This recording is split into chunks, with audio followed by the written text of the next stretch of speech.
राधे राधे, जय श्री कृष्णा। कहानी संग्रह में हमारे सभी श्रोताओं का हार्दिक अभिनंदन है।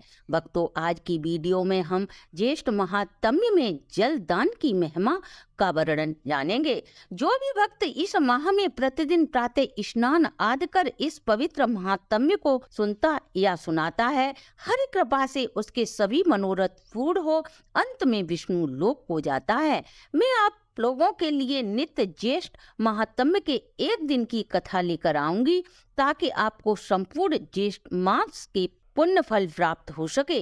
तो आइए आज की वीडियो का शुभारंभ करें। इससे पहले यदि आप हमारे चैनल पर नए हैं तो सब्सक्राइब करें, वीडियो को शेयर एंड लाइक अवश्य करें। संपूर्ण जानकारी के लिए वीडियो को अंत तक जरूर देखें।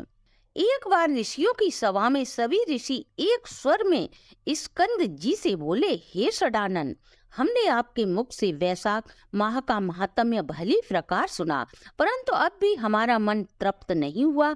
इसलिए सबको संतुष्ट कर देने वाला ज्येष्ठ मास का महात्म्य हमें सुनाने की कृपा करें। ऋषियों की ऐसी वाणी को सुनकर श्री स्कंद महाराज बोले, जिस प्रकार देवताओं में श्री हरि विष्णु सबसे बड़े हैं, उसी प्रकार इस पवित्र माह की प्रत्येक तिथि परम पुण्यदायी है।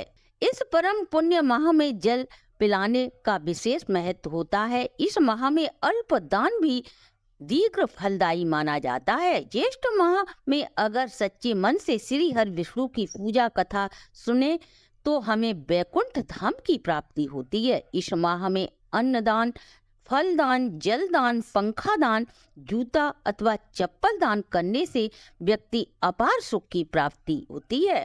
दर्शकों, इस माह में यदि चंदन दान किया जाए तो देवता, ऋषि, मुनि तथा पितृगण प्रसन्न होते हैं। निर्जन क्षेत्र में प्राणी मात्र के लिए प्राण रक्षा हेतु तो जल का दान करना चाहिए। वह छायादार वृक्ष और जहाँ पानी की कमी हो उस स्थान पर हमें जगह जगह प्याऊ लगवाने चाहिए।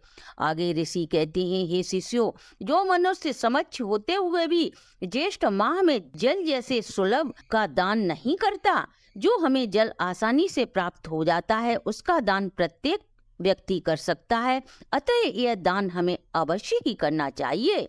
जो व्यक्ति ऐसा नहीं करता वह मृत्यु के पश्चात नरक की यातना भोग कर अंत में पपीहे की योनि को प्राप्त करता है। इस विषय में मैं तुम्हें एक प्राचीन इतिहास सुनाता हूँ, ध्यान पूर्वक सुनो। त्रेता युग में महेशमती नगरी में वेद शास्त्रों को जानने वाला सुमंत नाम का एक ब्राह्मण अपनी पत्नी और पुत्र के साथ रहता था। उसके पुत्र का नाम देव शर्मा था। एक दिन वह ब्राह्मण समाधि लगाने के उद्देश्य से वन में गया। वह श्री हरि विष्णु का ध्यान कर एक सरोवर में जल पीकर सरोवर के किनारे वृक्ष के नीचे भगवान विष्णु का ध्यान करता हुआ लेट गया और उसे नींद आ गई।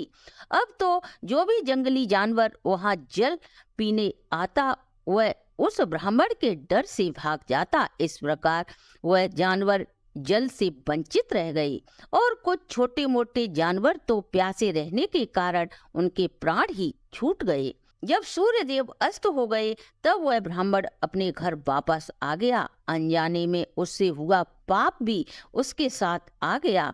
कुछ समय पश्चात ही वह ब्राह्मण अस्वस्थ रहने लगा और एक दिन वह मृत्यु को प्राप्त हो गया और उस ब्राह्मण की पत्नी भी पुत्र और गृह त्याग कर ब्राह्मण के साथ सती हो गई। अनजाने में हुए पाप के कारण वह ब्राह्मण नरक की यातना भोग कर पपीहे की योनि को प्राप्त हुआ और उसकी पत्नी भी उसी योनि को प्राप्त हुई। दोनों चातक और चातकी योनि को प्राप्त कर अपने ही पुत्र के घर के पास एक वृक्ष पर रहने लगे।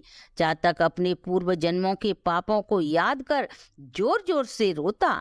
उसके पुत्र उसके रोने की आवाज सुनकर उसे वहां से भगाने का प्रयास करता, परंतु चातक रोधन बंद न हुआ।